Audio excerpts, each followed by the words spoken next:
कर्नाटक का युद्ध जितना सिर्फ कर्नाटक के युद्ध की बात नहीं रहा, वो पूरे भारत के गुलामी का आधार बन गया है, बेस बना वो। ये एक्चुअल में कर्नाटक में जो युद्ध जीता गया है 700 की सेना 10,000 की सेना पर जो भारी पड़ गया, ये इसलिए नहीं कि वो फ्रांस से आए थे, इसलिए कि उनका सैन्य तकनीक बेहतर था भारत के राजाओं से। नमस्कार दोस्तों, आज एक बार फिर से हमारे एजुकेशन में आपका स्वागत है। देखिए, पिछले कुछ क्लासों से हम ये बताने की कोशिश कर रहे हैं कि यूरोप में जो भी कंपनियां बन रही थी वो सब कंपनियों को एक काम दिया गया था। काम क्या था कि आपको दूसरे देशों में जाना है, चाहे वो आप जितना भी दूर जाओ, कहीं भी जाओ, आपको दूसरे देशों में जाना है, वहाँ से मुनाफा कमा करके आना है। ठीक, पूंजीवादी विचारधारा था, फैल रहा था, क्योंकि सामंतवाद का खत्म हो रहा था। 17वीं सेंचुरी के आसपास की बात कर रहे हैं हम। तो पूंजीवादी विचारधारा क्या कहता है कि आपको मुनाफा ही कमाना है, सिर्फ आपको पैसे पे ध्यान देना है, मुनाफे पे ध्यान देना है, चाहे आप जो भी करो। तो इसके लिए वो अमेरिका में जाते हैं, उसको तहस नहस कर देते हैं। अफ्रीका में आते हैं, दास व्यापार करके तहस नहस करते हैं। एशिया में आते हैं तो व्यापारिक ढंग से तहस नहस करते हैं एशिया को भी। शुरुआती में तो नहीं करते, लेकिन धीरे धीरे फिर गुलाम बनाते हैं, करते भी है। तो इन लोगों का एक्चुअल में काम ही यही होता है कि हम जितना ज़्यादा हो सके मुनाफा कमा लें। अब यूरोप में कई सारे देश हैं, तो हर देश अपना कंपनी बनाया, हर देश चाह रहा है कि हम मुनाफा कमाएंगे। तो इसके लिए उन कंपनियों के बीच आपस में टकराव होता था। वो जहाँ जहाँ भी जाते थे उनके बीच टकराव होता था कि नहीं, ये एरिया मेरा रहेगा, ये एरिया मेरा रहेगा, इस तरीके से टकराव होता था और इसके लिए संघर्ष होता था, लड़ाई होता था। अब इस लड़ाई में सबसे ज़्यादा यदि कोई टक्कर मिला, सबसे ज़्यादा यदि कोई आपस में टकराया, देर तक टिक पाया, तो वो ब्रिटिश कंपनी था और फ्रेंच कंपनी था। अब इसका कारण क्या था, ये हमने बताया है पिछली क्लासों में कि ब्रिटेन एक ताकतवर देश था यूरोप में और फ्रांस भी एक ताकतवर देश था। और वो दोनों में, यूरोप में भी प्रतिस्पर्धा होते रहता था, कंपटीशन होता रहता था कि सबसे ज़्यादा पावरफुल कौन है, सबसे ज़्यादा प्रभुत्व किसका है। तो इसको लेकर के अब देश में जब आपस देश लड़ रहा है, तो जाहिर सी बात है वो कंपनी भी आपस में लड़ेगी। तनाव जब घर में हो तो बाहर भी दिखेगा, है ना। तो ये चीज़ें हमने बता रखा है पिछले क्लासों में, ठीक है। अब हम ये समझाने की कोशिश कर रहे हैं, आप टॉपिक भी देख रहे होंगे, प्रथम कर्नाटक युद्ध की बात करने वाले हैं आज हम। तो आखिर कर्नाटक में युद्ध किस तरीके से हुआ है, इसका कारण हमने जस्ट पीछे वाले क्लास में हमने बताया था, 2-3 कारण हमने बताया था, उसको आज थोड़ा बेहतर ढंग से समझने की कोशिश करेंगे। देखिए, जैसे हमने बताया कि यूरोप में जब भी कुछ होता है ब्रिटेन और फ्रांस के बीच, तो उसका चमक, यदि मान लेते हैं कि वो लोग तलवार निकाले, ठीक है, एक थोड़ा सा एग्जांपल समझो, तलवार निकाले, तो तलवार निकाल के युद्ध करना लगे यूरोप में आपस में दोनों, तो उस तलवार का चमक आपको भारत में भी दिखेगा, अमेरिका में भी दिखेगा, मॉरिशस की तरफ भी दिखेगा। क्यों? क्योंकि उनका वो घर है, ब्रिटिश या फ्रेंच कंपनी का यूरोप क्या है, घर है। और घर में जब तनाव बढ़ेगा तो वो जहाँ जहाँ जाएंगे वहाँ वहाँ तनाव दिखेगा। यही चीज़ हुआ, यही हुआ क्या कि ऑस्ट्रिया का एक राजा था, ठीक है, 18वीं सदी की बात है, हाँ 18वीं सदी की बात है। ऑस्ट्रिया का एक राजा था, लुई 6 नाम था शायद उसका, और उसका कोई बेटा नहीं था। ऑस्ट्रिया यूरोप का एक देश है, ऑस्ट्रेलिया मत समझ लेना, ठीक है। तो लुई 6 का कोई बेटा नहीं था, उसकी एक बेटी थी। तो लुई 6 को बड़ा दिमाग में चलता रहता था कि हम मरेंगे तो हमारे देश का शासक कौन बनेगा, ये चीज़ें लेकर के दिमाग में उसका चलते रहता था बात, विचार। तो वो एक घोषणा पत्र लिख दिया, लिखा ये मरने से पहले कि जब हम मर जाएंगे तो हमारे देश का शासक हमारी बेटी बनेगी और कोई नहीं बनेगा, ठीक है। उस समय कोई विरोध नहीं किया, क्योंकि अभी तो जिंदा है ना राजा, कोई विरोध नहीं किया। जैसे ही राजा मरा तो उस घोषणा पत्र के हिसाब से उसकी बेटी को राजगद्दी मिल जाना चाहिए, वो शासक बनना चाहिए। लेकिन हुआ गया, जैसे ही वो मरा तो इधर से ऑस्ट्रिया के ये इधर आप देखेंगे तो जर्मनी हो गया, उधर फ्रांस हो गया। तो फ्रांस, जर्मनी, ये सब मिल करके, जर्मनी में एक्चुअल में देखो पहले प्रसा था, अभी तो जर्मनी आप समझ सकते हो। तो ये सब बोला कि नहीं, हम इसको शासक नहीं मानेंगे, और उसका एरिया को छीनने लगा, कब्जा करने लगा, ठीक है। ऑस्ट्रिया मान लेते हैं कि ये ऑस्ट्रिया है और इधर फ्रांस है, और इधर जर्मनी है। तो ऑस्ट्रिया का ये वाला इलाका जो है, तो ये वाला इलाका छीन रहा है, ये वाला इलाका छीन रहा है, ठीक है। अब जब छीन रहा है तो वहाँ का जो लड़की जो थी लुई सिक्स का, वो हंगामा करने लगी, ठीक है, कि हमको सपोर्ट करो यार। उसको ताकत नहीं था ना, नया नया बेचारे, तो उसको ताकत नहीं, तो वो क्या की, हंगरी से जाकर के सहायता मांगा, फिर ब्रिटेन सहायता किया, रूस सहायता किया, ये सब आपस में सहायता करने लगे। और उसके बाद क्या हुआ कि ब्रिटेन और फ्रांस के बीच जो है युद्ध शुरू हो गया। कि नहीं, ये एक्चुअल में हो क्या रहा है पता है, उत्तराधिकारी का युद्ध है। यूरोप में जो ऑस्ट्रिया देश है, ऑस्ट्रिया का उत्तराधिकारी कौन बनेगा, यानी ऑस्ट्रिया का अगला राजा कौन बनेगा, इसको लेकर के युद्ध शुरू हो गया। समझ रहे हैं, 1740 की बात है। अब जब युद्ध शुरू हुआ तो उसका असर भारत में देखने को मिलता है, अमेरिका में देखने को मिलता है।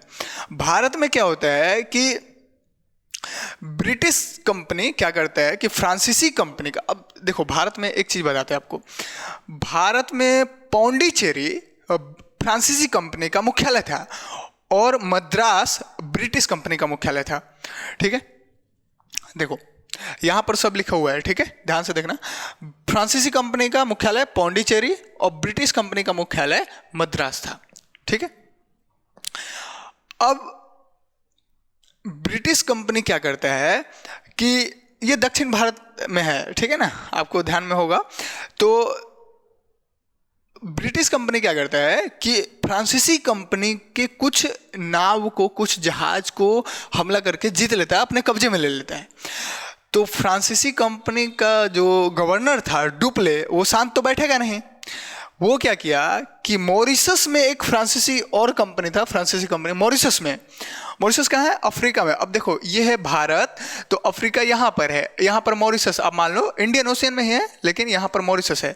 तो मॉरिशस का एक गवर्नर होता है ला बोर्दोन, ठीक है, उससे सहायता मांगता है डुप्ले और बोलता है कि अपना युद्धक बेड़ा जो है यहाँ पर भेजो, तो ब्रिटिश हमको जो है ना यहाँ पर तबाह कर दिया है।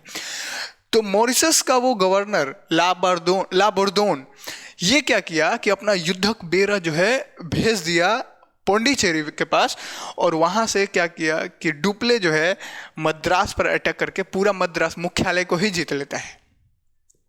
समझ में आ रहा है बात? तो ये असर कहाँ से दिख रहा है? आप सोचो, युद्ध हो रहा है यूरोप में लेकिन उसका असर भारत में दिख रहा है, ठीक है। अब जब मद्रास को जीत लेता है तो ब्रिटिश कंपनी क्या करता है, ब्रिटिश का वो गवर्नर होता है बार्नेट, ठीक है। देखो यहाँ पर नाम लिख देते हैं, ब्रिटिश का गवर्नर का नाम होता है बार्नेट, ठीक है, और फ्रांस के गवर्नर का नाम होता है डुप्ले, ठीक है। फ्रांसीसी कंपनी एक्चुअल में है, और ये ब्रिटिश कंपनी जो मद्रास मुख्यालय था उसका गवर्नर बार्नेट था, और ये पौंडीचेरी का गवर्नर था डुप्ले। और मॉरिशस का जो गवर्नर था इसका नाम था क्या?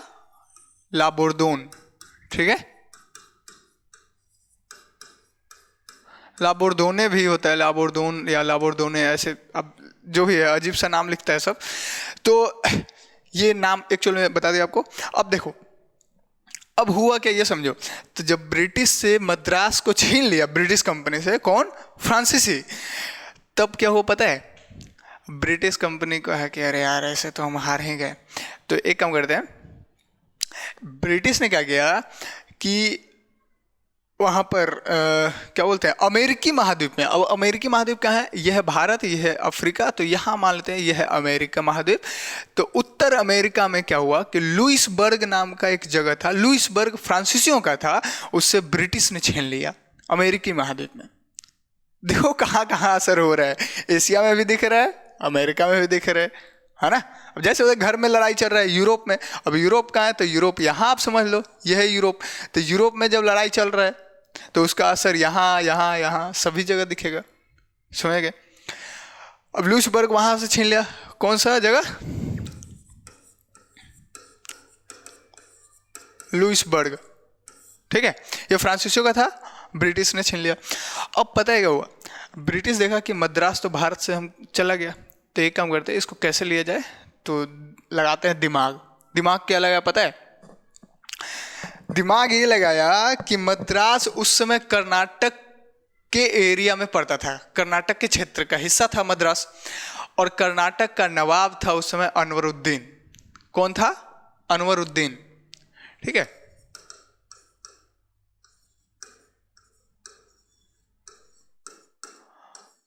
अनवरुद्दीन कर्नाटक का नवाब था उस टाइम।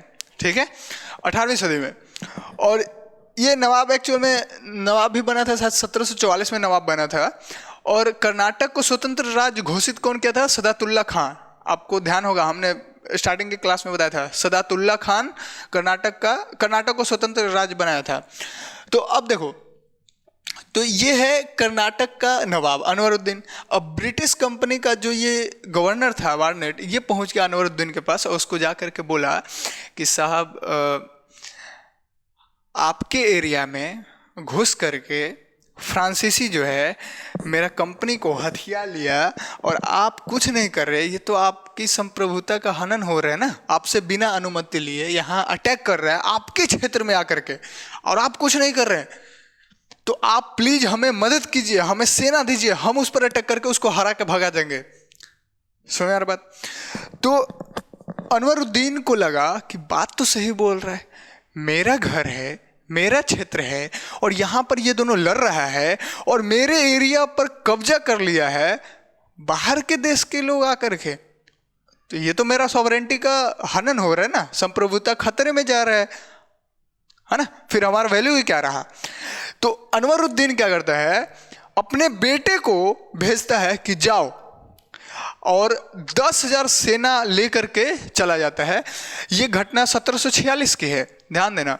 1746 में सेंट थॉमे नाम का एक जगह होता है, एक्चुअल में वो क्या बोलते हैं, अडियार नदी के किनारे। ठीक है, सेंट थॉमे, सेंट थॉमे नाम का एक जगह होता है, अडियार नदी के किनारे है।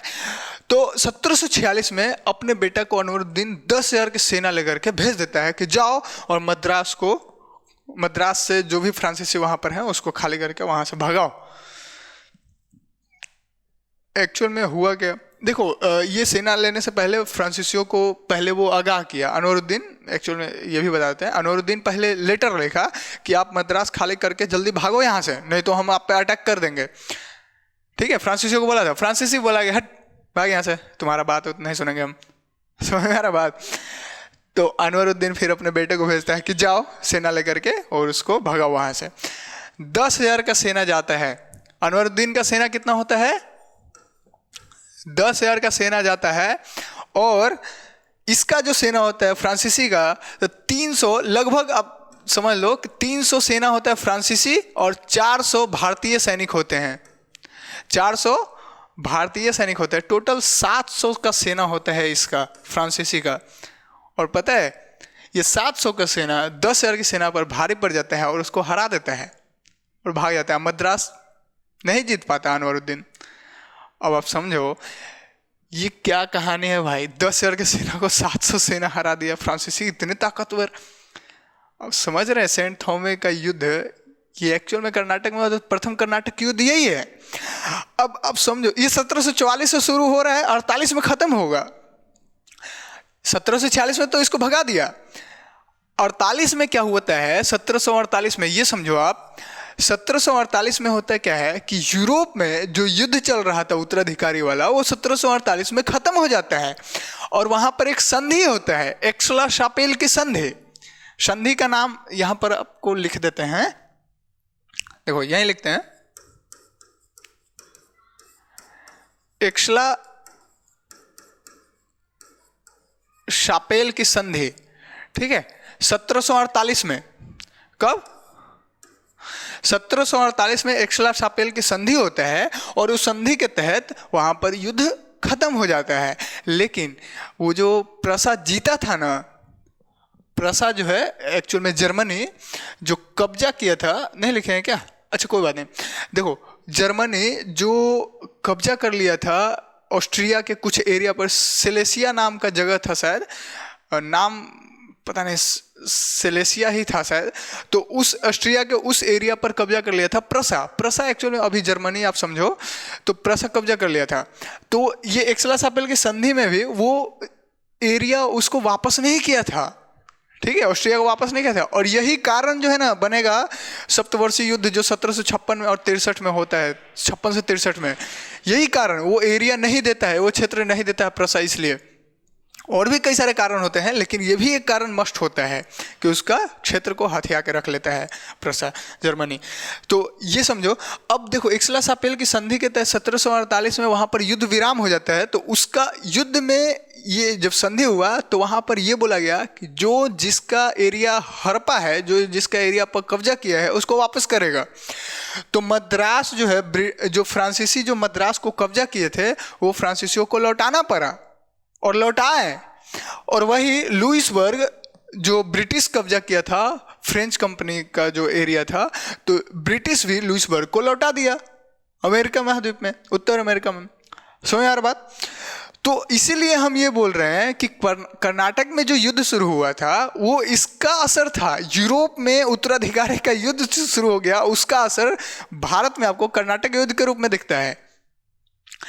अब सोचो, लेकिन यही चीज क्या है, अब से देखो, ये मद्रास वापस कर दिया, लेकिन डुप्ले बेचारा सोच रहा है, इतना मेहनत से जीते हैं, ये वापस करवा दिया ये सब संधि। अब यही सब कारण जो है ना बनता है, क्या पता है कि सेकेंड फिर कर्नाटक वर्ड हो जाता है। वो हम आगे बात करेंगे उसका क्या कहानी है। तो ये शुरुआत है। एक चीज और आप देखें, ये एक्चुअल में शुरुआत है कर्नाटक में जो जीता है फ्रेंच कंपनी, किससे? अनवरुद्दीन से। नवाब है ना, कर्नाटक का राजा है एक तरह से। और कर्नाटक के राजा को हरा देना बाहरी देशों के आकर के उसके अपने ही घर में, तो ये क्या दिखाता है कि अब जो है यूरोपियन कंपनी या फिर यूरोपीय शक्तियों का जवाब भारतीय राजाओं के पास नहीं है। और यहीं से शुरुआत हो जाता है उनका, जाहिर सी बात है, उनको जज्बा मिला, उनको कॉन्फिडेंस मिल गया ना, उनका आत्मविश्वास बढ़ गया कि अब तो किसी भी राजा को हरा सकते हैं। समझ आ रहा बात। कर्नाटक का युद्ध जितना सिर्फ कर्नाटक के युद्ध की बात नहीं रहा, वो पूरे भारत के गुलामी का आधार बन गया है, बेस बना वो। समझ रहे हैं। अब एक चीज और आप देखेंगे कि 700 का सेना ये 10,000 की सेना पर भारी क्यों पड़ गया। तो जानते हैं, इसको थोड़ा सा हम इतिहास से समझने की कोशिश करते हैं। देखिए, जब प्राचीन काल में देखिएगा तो जब अश्व सेना आर्यंस जब भारत में आए थे, वैदिक आर्यंस, वैदिक काल में आप समझो, वैदिक काल में जब आर्यंस भारत में आए थे तो अश्व चालित रथ लेकर के आए थे, घोड़ा लगा रहता था, रथ पर बैठ करके आते थे। तो यहाँ के जो स्थानीय लोग थे, भारत के जो स्थानीय लोग थे, ये जवाब नहीं दे पाते थे उनका। अश्व चालित रथ पर लेकर के आया, उससे युद्ध करते थे, तो यहाँ के स्थानीय लोगों का कोई जवाब नहीं था उनके पास। मतलब स्थानीय लोगों के पास कोई जवाब नहीं था इस युद्ध तकनीक का। समझ रहे, रथ पर युद्ध लड़ना, और यहाँ लोग पैदल रौंद के धर देता था, कोई जवाब नहीं था।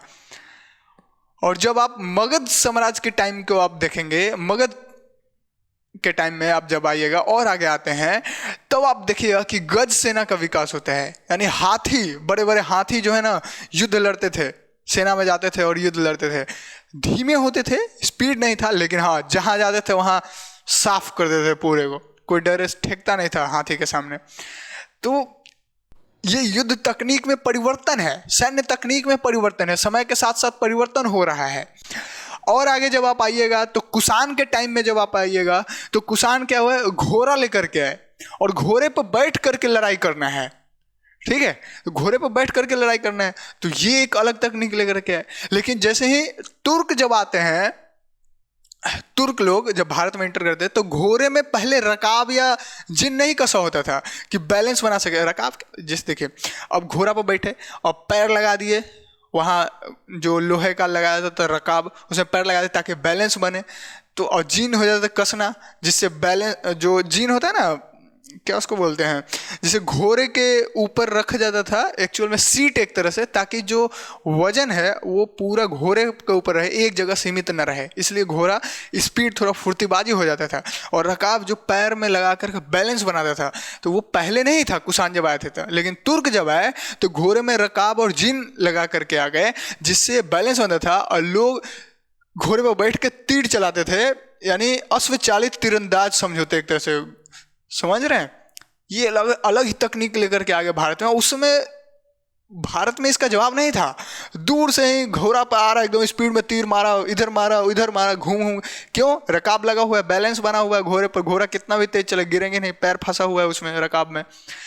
तो ये चीजें जो है ना सैन्य तकनीक में परिवर्तन को दिखा रहा है। फिर जब आप देखिए एक्चुअल में रकाब और जीन कसना, ये चीन जो है ना, चाइना सबसे पहले ये कर चुका था, लेकिन हाँ तुर्क भारत में आए थे तो लेकर के आए थे। फिर जब बाबर आता है भारत में तो आर्टिलरी तोपखाना लेकर के आता है। अब उस समय तोपखाने का जवाब नहीं है, भारी होता था, बहुत भारी होता था, घुमाया उतना नहीं, लेकिन हाँ एक बार चलता था तो सेना साफ जहाँ गिरा वहाँ। तो अलग ही तकनीक लेकर के आया। और जब यूरोपियंस आए तो लाइट इन्फेंट्री का यूज किया। अब सोचो इनके पास जो सेना है वो डिसिप्लिन्ड है, अनुशासित है, एक ऑर्डर पर जान दे रहा है, पूरा डिसिप्लिन, इनको ट्रेनिंग दिया गया है कैसे लड़ते हैं। और भारत की सेना वही पुराना तरीका, कोई डिसिप्लिन नहीं है, बस जा रहे हैं, मारना है बस। डिसिप्लिन एक सेना में होता है ना, वो डिसिप्लिन से। अब सोचो सामने से आ रहा है अनवरुद्दीन का सेना, इमेजिन करो सामने से अनवरुद्दीन का सेना आ रहा है जो बिना डिसिप्लिन का आ रहा है, कोई घोड़ा पे बैठल है, कोई पैदल दौड़ के आ रहा है, कोई कुछ तरीके से आ रहा है। और यहाँ फ्रांसीसी का सेना जो डिसिप्लिन है, कैसे एक बार ऐसे खड़ा हो गया लाइन से सब, और सब लाइन से खड़ा होकर के एक बार ऐसे गन ताने हुए जैसी रेंज में आया, एक बार ऑर्डर मिला उधर से फायर, तो यहाँ से फायर किया, जितने भी आ रहे थे सब एक बार में साफ। समझ रहे हैं? तो ये डिसिप्लिन दिखाता है, ये ट्रेनिंग, ये डिसिप्लिन दिखाता है कि किस तरीके से उनकी सेना को हरा दिया। यही नहीं, जो तोप था, तो अनवरुद्दीन के पास जो तोप था वो भारी होता था, एक बार सेट हो गया तो उसको हिलाना बड़ा मुश्किल है। फ्रांसीसियों के पास जो तोप था वो हल्का होता था, जब चाहे तब घुमा दिए, एंगल मोड़ दिए, हल्का तोप का यही स्पीड बन जाता था उससे। कहीं भी जहां हमको गिराना है गोला, वहां घुमा करके तुरंत गोला गिरा दिए। ये क्या दर्शा रहा है दोस्तों पता है? ये बता रहा है कि किस तरीके से जो है सैन्य तकनीक में जब परिवर्तन हो रहा है। ये एक्चुअल में कर्नाटक में जो युद्ध जीता गया है 700 की सेना 10,000 की सेना पर जो भारी पड़ गया, ये इसलिए नहीं कि वो फ्रांस से आए थे, इसलिए कि उनका सैन्य तकनीक बेहतर था भारत के राजाओं से। अब भारत के राजाओं को अपनी सेना को प्रशिक्षित करना चाहिए था, ठीक है ना, उनको ये चीजें भी सीखना चाहिए था, लेकिन इसका जवाब नहीं था भारत के राजाओं के पास। और इसका कॉन्फिडेंस बढ़ा फ्रांस के कंपनियों के पास। अब जाहिर सी बात है ब्रिटिश ठीक है हार गया, लेकिन ब्रिटिशर्स को भी तो लगा ना कि भारतीय राजाओं के पास कोई औकात नहीं है, इसको तो तुरंत हरा देंगे हम। तो उनको भी ये चीज़ें, ये कॉन्फिडेंस दिलाया, है ना। तो ये सब कहानी है, ये शायद आपको समझ में आ गया होगा। आज का यही कहानी है एक्चुअल में कि किस तरीके से ये काम हुआ है। एक्चुअल में देखो समय के साथ ना बदलाव जरूरी है, जैसा समय चल रहा है ना उस तरीके से आपको ढलना पड़ेगा, ठीक है ना। क्योंकि देखो नेचर का, प्रकृति का भी रूल है, परिवर्तन संसार का नियम है, तो चेंज तो आपको भी होना पड़ेगा। जैसे जैसे मतलब बदलाव होगा वैसे वैसे आपको भी बदलना ही पड़ेगा।